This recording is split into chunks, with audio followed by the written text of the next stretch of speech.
예수님은 베들레헴에서 태어나셨어요.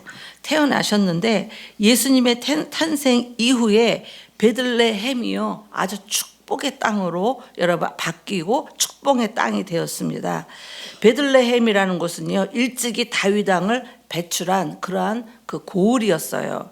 하나님은 다윗을 이스라엘의 왕으로 세우기 위해서 하나님께서는 사무엘 선지자를 다윗의 아버지인 이새죠. 이새의 집에 보내서 다윗을 불러서 기름을 부어서 왕으로 세운 뒤에 베들레헴은요 아주 유서 깊은 곳이 고을이 됐습니다.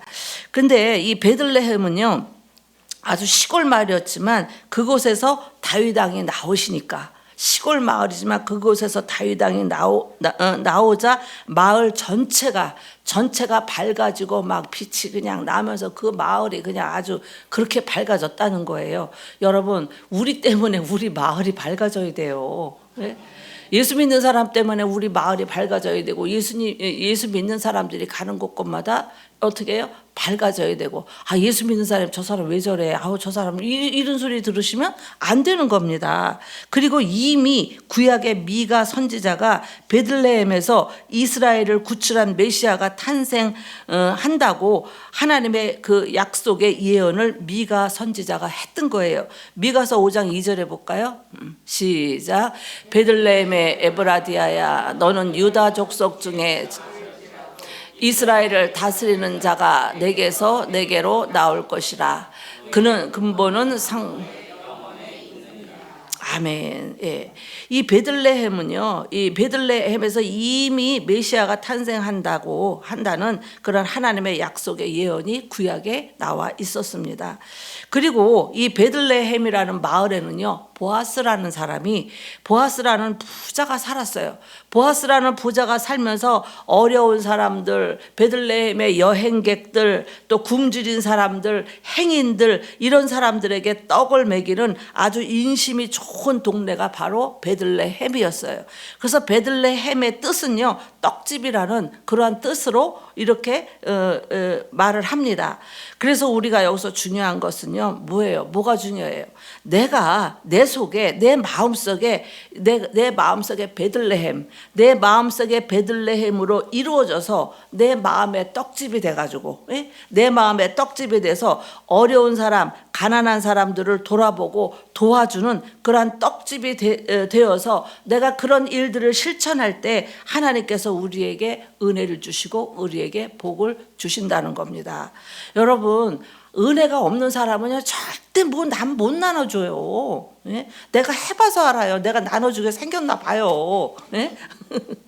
내가 은혜 받기 전에는요 절대 안 나눠줘요. 왜 나눠줘? 나 먹고 나 살고 뭐 내가 남 신세 질 것도 없고 남 줄 것도 없고 뭐 내가 남한테 뭐 받을 것도 없고 나 먹고 나 살면 되는 거지 뭘 그렇게 해요. 그러니까 그냥 어떤 주의냐면 남한테 도움 받지도 않고 나도 뭐 도와주지도 않고 그냥 나 먹고 나 우리 애들하고 잘 살면 된다 이런 주의예요. 그러니까 절대로 못해요. 하여튼 얼마나 그냥 우리 아버지가 그렇게 자린고비였어. 그거를 보고 자란 거예요. 우리 아버지가 평생을 점심을 평생을 그 짜장면 아니면 칼국수 이상은 안 먹어요. 예. 그리고 우리들 밥 사준다고 나오라 그래서 어머 아버지가 우리 밥 사준대 그러고 나가면 야 짜장면 먹으러 갈까 이거 이상 없어요. 예? 우리 집에 아파트를 그때 내가 37살인가 이제 50평짜리 아파트를 그때 샀잖아요. 사가지고 아버지 딸이 이렇게 아파트 사서 이사 오면 아버지가 뭐 하나 해주는 거야 그랬더니 내가 뭘 해주냐? 하이타이나 하나 사갖고 가면 되지? 이래요. 무슨 에어컨도 하나 사주고 냉장고도 바꿔주고 이러는 거 아니에요? 그런데 하이타이나 하나 사가지고 간다는데 하이타이도 안 사갖고 왔어. 응. 우리 아버지가 그래. 돈이 그렇게 없는 것도 아닌데요. 우리 아버지 철칙은 뭐냐? 자식들에게는 절대로 돈 있는 거를 보여주면 안 된다야. 우리 아버지는. 자식들은 절대로 자식들한테는 그 부모가 돈 있다는 내색을 하면 안 된다야. 그래서 우리는 육남매인데요. 우리 아버지 맨날 돈 없어서 칼국수만 먹는 줄 알고요. 나 시집갈 때도요. 세상에 적금 들어갖고 지금으로 말하면 한 3천만 원 돼요. 나 결혼할 때는 300만 원만 있으면 다 해갔어요. 300만 원 적금 타가지고 그냥 내가 그냥 그 적금 타서 그 내가 또 이렇게 성실하잖아요.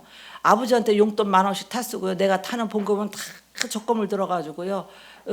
들어가지고 결혼할 때요. 그 돈을 우리 아버지를 다 주고 왔잖아요. 내가 가만히 생각해보면 괜히 주고 왔어. 없는 줄 알고 주고 왔잖아요. 그렇게 그래서 육남매면 얼마나 복잡해요. 예? 육남매가 아무리 어려운 일이 있고 힘든 일이 있어도 엄마 아버지 앞에 가서 손 벌려 본 적이 없어요. 절대로 손 안 벌려요. 어려운 줄 알고. 예? 안 벌려요. 예. 그런데 우리 아버지 주의는 뭐냐? 쓸데없이 자식은 이렇게 돈 주고 이렇게 주고 이렇게 해서는 안 된다. 정말 이놈이 정말 요번에 한번 도와주면 딱 일어서겠다. 그럴 때 한번 도와주는 거지. 쓸데없이 자식들한테 이렇게 하고 이러면 안 된다라는 이게 아주 그냥 확실한 분이야. 응? 절대 안 도와줘요. 예. 그렇게 살아서 그런지 저도요 그게 몸에 배가지고 그냥 뭐 남을 못 줘요. 옆집에 콩나물이라도 하나 묻혀서 줄라 그러면 가만히 있어봐. 이거 옆집 줄까 말까. 그거 뭐 별거라고. 가만히 있어봐. 들었다 놨다 하다 가만히 있어봐. 이거 애들하고 저녁에 먹어야지. 냉장고에 도로 놓다니까요. 예? 그 시어머니가 오시니까 용돈 3만 원만 드려야지. 그때 3만 원 또 큰 돈이에요.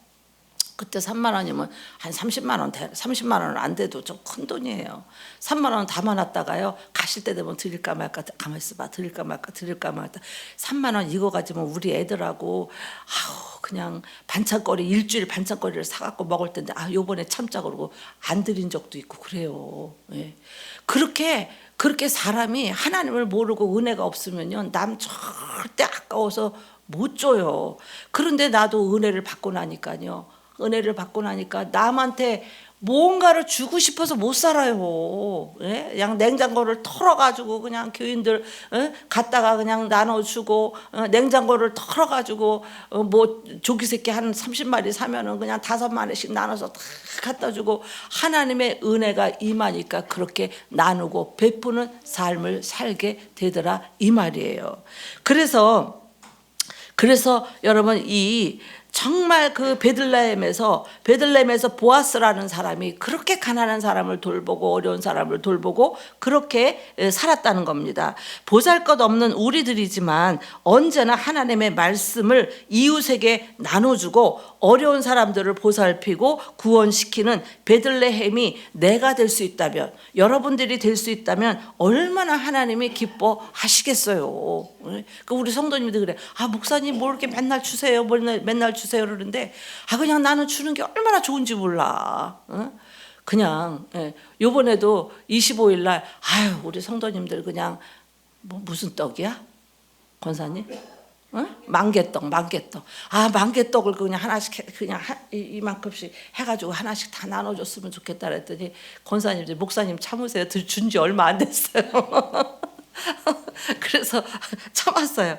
얼마나 하나님이 기뻐하시겠습니까? 여러분 오늘은 성탄절입니다. 성탄절은 인류의 메시아인 예수 그리스도의 계절이지 산타클로스 계절이 아니에요. 성탄절은 산타클로스 온다고 난리치잖아요. 예수님의 계절이지 산타클로스의 계절이 아닙니다. 누가복음 2장 14절 말씀에 보면요. 시작. 지극히 높은 곳에서는 하나님의 영광이요 땅에서는 하나님이 기뻐하시는 사람들 중에 평화로다 하니라 그랬습니다. 이 말씀처럼 우리도 지극히 높은 곳에서는 하나님께 영광이요 땅에서는 기뻐하심을 입은 자들 중에 평화로다라고 우리도 자꾸 외치셔야 됩니다. 그리고 우리도 베들레헴의 별을 따라가야 돼요. 베들레헴의 별을 따라가야 됩니다. 오늘날에도 베들레헴의 별을 따라갔다가 많은 선교사들이 베들레헴의 별을 따라갑니다. 나는 어떻게 해요? 하나님의 마음에 소원을 주세요. 나는 앞으로 이제 아프리카에 가서 나는 선교사로 일할 것이다. 나는 아프리카를 뭐 도울 것이다. 가난한 나라를 도울 것이다. 막 이런 베들레헴의 별이 내 마음속에 막 일어나요. 그래서 그 별을 따라간 많은 선교사들, 믿음의 선진들이 그렇게 많은 거예요. 우리 그 신학교 다닐 때도요. 뭐 아프리카에 어디 이름도 알지도 못하는 나라예요. 그런데 그분은 그래요. 나는 어디 선교사로 나는 나가겠다. 그게 뭐예요? 예? 하나님의 베들레헴의 별을 따라서 그 나라로 가겠다는 거예요. 예? 그래서 그 중에 대표적인 인물이 아프리카의 성자이신 여러분 슈바이처 박사입니다. 슈바이처 박사는요, 그 불쌍한 흑인들, 아프리카의 불쌍한 흑인들의 질병을 고쳐주기 위해서 아프리카에서 복음을 전하면서 일평생을 아프리카에서 살다가 아프리카에서 묻혔어요. 이분은 박사학위가 5개, 6개 돼요. 미국에서 가만히만 있어도 그냥 돈이 그냥 가만히만 있어도 그냥 돈이 들어오고 뭐 음악으로도 뭐 유명하고 이래요. 무슨 뭘 하나 하면은 막 그냥 엄청나게 돈이 들어오고 해요. 그러니까 사람들이 다 말려요. 아니 꼭 아프리카로 가셔야 되겠냐? 여기서 돈으로 보내주면 되지 아프리카로 꼭 가셔야 되겠냐? 그래도 이 슈바이처 박사는 베들레헴의 별을 따라서 아프리카에 가서 거기서 일생을 가난하고 불쌍한 사람들의 병을 치료해주면서 일생을 마쳤습니다. 우리나라도 사실 여러분들이 예수 믿게 된 것도요, 100년 전에 언더우드라는 선교사님이 베들레헴의 별을 따라서 한국에 들어와서 우리나라에서 어떻게 해요? 순교를 하셨어요. 그 100년 전에 선교사들이 우리나라에 들어왔을 때 오죽했겠어요. 상투 틀고 그냥 애헴하고 그냥 그 어떤 선교사는요, 그 바다 한가운데서 들어왔다가요, 거기서 그냥 죽었어요. 못 들어오게 해가지고. 막 그런 선교사들, 그런 분들이 베들레헴의 별을 따라서 우리나라에도 얼마나 많이 들어왔는지 몰라요. 들어와가지고 어떻게 해요? 병원을 세워주고 또 학교를 져주고 이화 학당을 져주고 연세대를 져주고 막 그 선교사들이 그랬잖아요.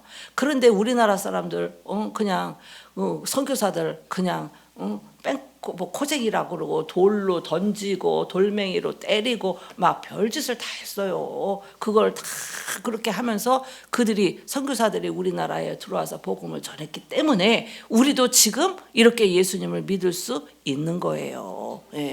예수님을. 그래서 여러분 한국에는 언더우드 선교사님이 그렇게 들어왔었고요. 인도에는 보면은 그 베들레헴의 별을 따라간 선교사가 누구냐면 윌리엄 캐리라는 분이에요. 인도에 들어가 가지고요, 일생을 인도에다가 그분이 바쳤어요. 바쳤어요. 그리고 중국에도 많은 선교사들이 베들레헴의 별을 따라서 중국으로 들어가서 거기서요 순교도 하고 죽기도 하고, 그 당시에는 막 예수 믿는 사람들은 중국 공산권, 중국 이런 데는 잡히면 다 갖다 죽이니까요. 목숨을 걸고 여러분 별을 따라서 갔던 겁니다. 그래서 우리가 사람들의 일생을 보면요, 우리의 일생을 보면 여러 종류들이 있어요. 여러 종류들이. 평생을 나는 어떤 종류인가를 잘 생각을 한번 해보세요. 평생을요 돈 버는 목적으로 베들레헴의 별을 돈 버는 대로 그렇게 따라다니는 사람들이 있어요. 주일도 안 지키고 하나님도 돈도 있어야 하나님을 믿지. 나중에 돈 벌고 난 다음에 갈게요. 전도하면 별 사람 다 있어요. 내가 죄를 하도 져가지고 난 지금 못 가요. 나중에 내가 좀 회개한 다음에 갈게요. 별 사람 다 있어요. 예수가 밥 먹여주냐고, 나 돈 벌어야 된다고. 그렇게 많은 사람들이 훌륭하게 그 베들레헴의 별을 따라서 가는데, 여러 종류의 사람들을 보면 그냥 돈 버는 별을 보고 따라가. 돈 버는 별을 보고 따라가는 사람이 있고, 자식에게 그냥 목숨을 겁니다.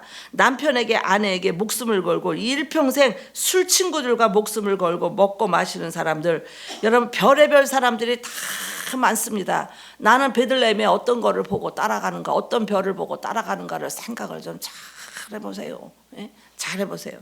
그러나 이제는 우리도 훌륭한 선교사님들처럼 자기 명예도 부귀도 다 버리고 살았던 그분들처럼 인류를 위해서 기도하고 우리가 인류를 위해서 복음을 전하고 예수 그리스도의 사랑을 우리가 실천하고 한 가지라도 나도 베들레헴의 별을 따라가자, 그런 마음으로 성탄절을 맞이하시기를 바랍니다. 제가 신학 다닐 때 공부를 하면서 이제 개척교회 나갈 때 이제 성탄절이 다가오는데요. 그런 생각이 들어요. 어떤 생각이 드냐면, 나는 예수님을 위해서 무엇을 할 것인가? 나는 예수님을 위해서 어떤 일을 할 것인가를 생각하면서 기도했어요.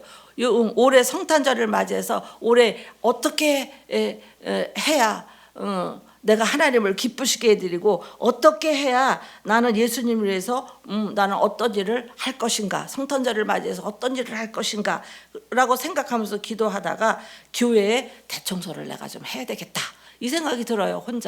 혼자라도 내가 대청소를 해야 되겠다, 그런 생각이 들어가지고요. 그때 무지무지 추웠어요. 손을 호호호호 불면서요, 혼자 거울도 닦고요. 난로, 우린 그때 난로가 있었어요. 난로도 그냥 손을 호호 불면서 난로를 다 닦고 대청소를 하면서 하나님을 기쁘시게 해드리고 싶어서 성탄절을 맞이해서 뭐를 기쁘게 해드릴까, 어떤 일을, 무엇을 해야 될까, 이런 것들 고민해 보신 적 있으세요? 성탄절을 맞이해서 그냥 그렇게 나는 어린아이같이 이렇게 순진하고 순수하게 그렇게 하나님을 사랑했다고요. 예? 그렇게. 그러면서 그렇게 이제 청소를 하고 성도들이 어떻게 해요?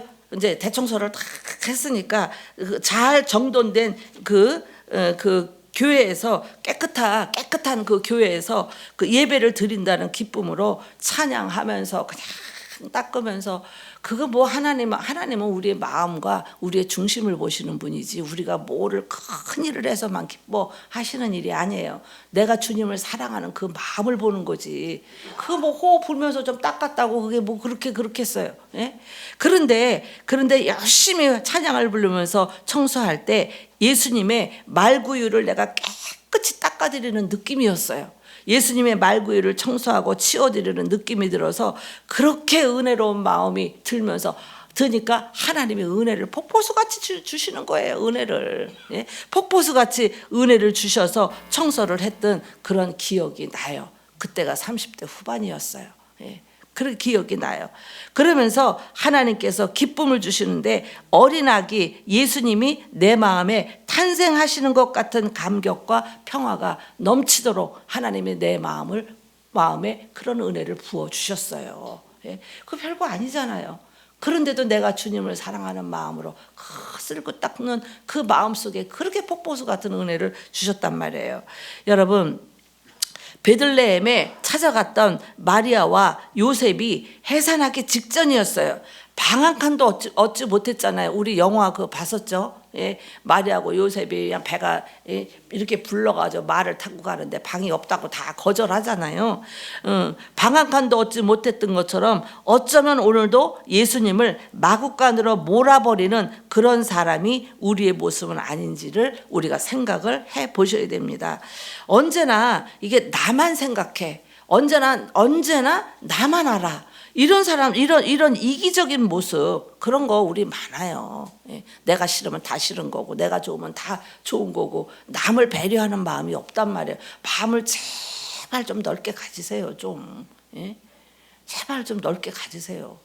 그 예수 믿는 사람이 세상 사람들하고 틀릴 게 뭐예요? 마음이 좀 여유가 있고, 마음을 좀 넉넉하게 갖고, 마음을 넓게 갖고, 어떤 사람들이 와서 뭐를 해도 다 수용할 수 있고, 어떤 사람이 나하고 만나도 나만 만나면 마음이 편안해.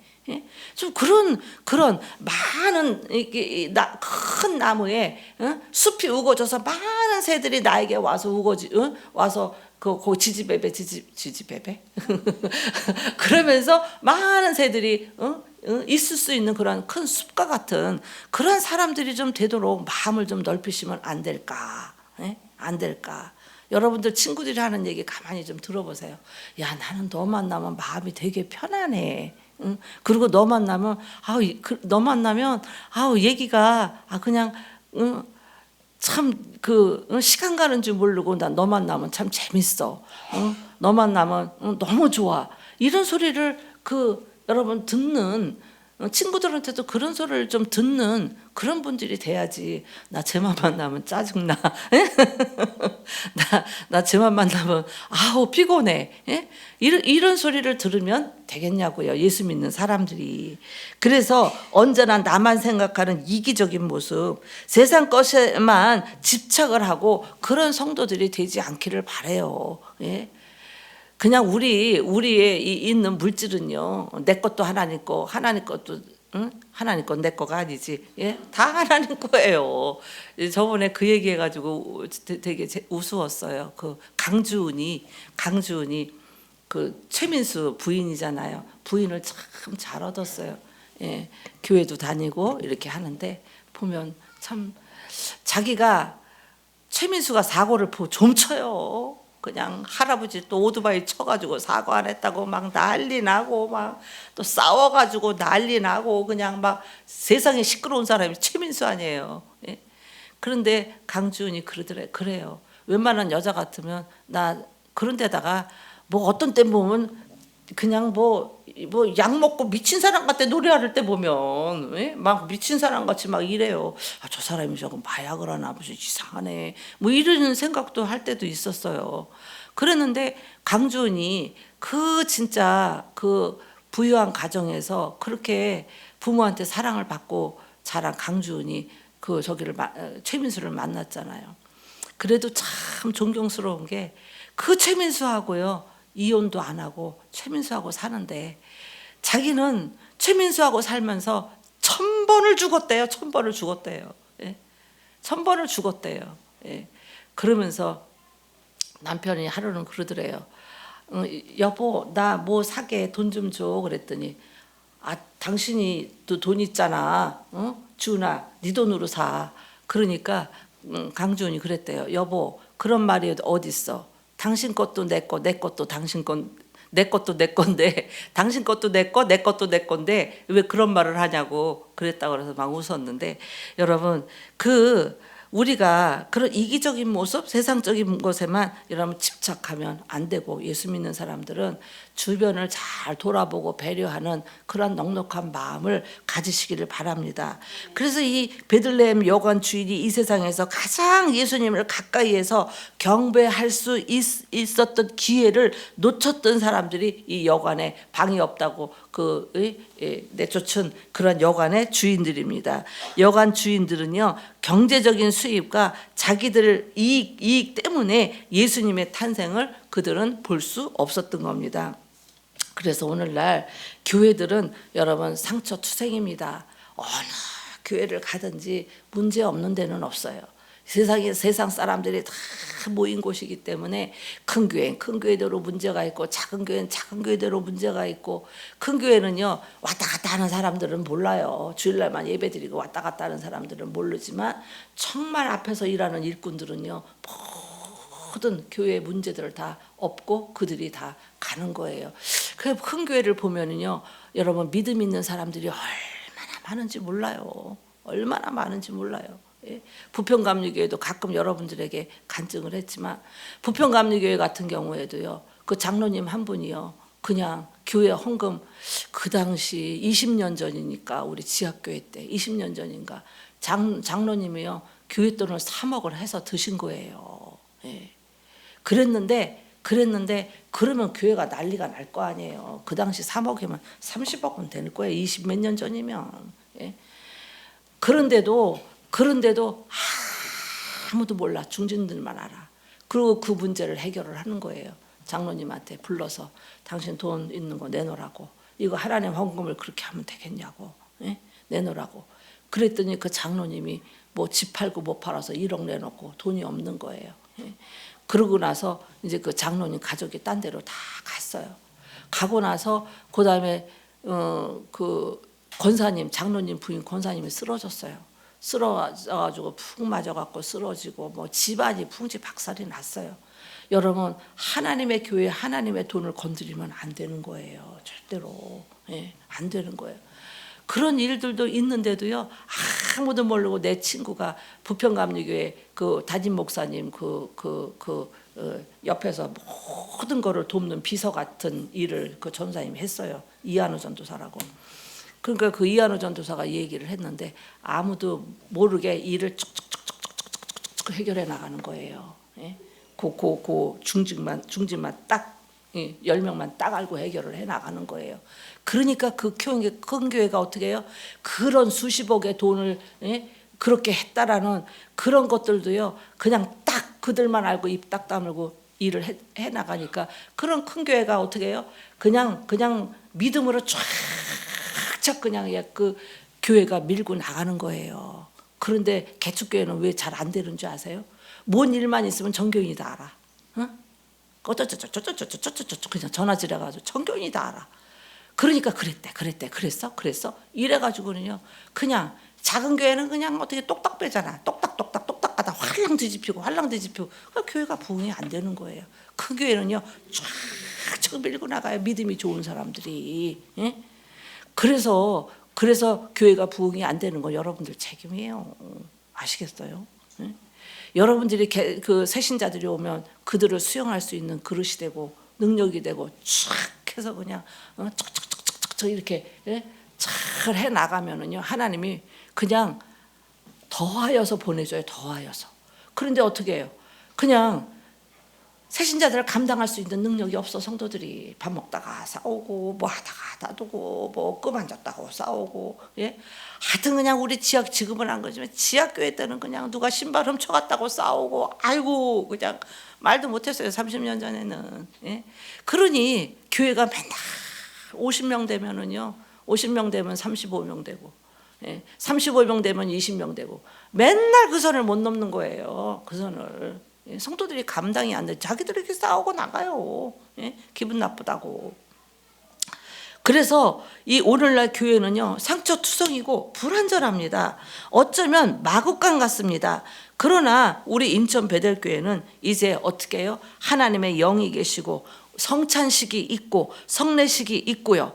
또 그리고 성도들의 교제가 있습니다. 말씀이 선포되는 예배가 있는 곳이 교회이기 때문에 바로 오늘 여기가 여러분 베들레헴이라는 겁니다. 이 자리가 베들레헴인 겁니다.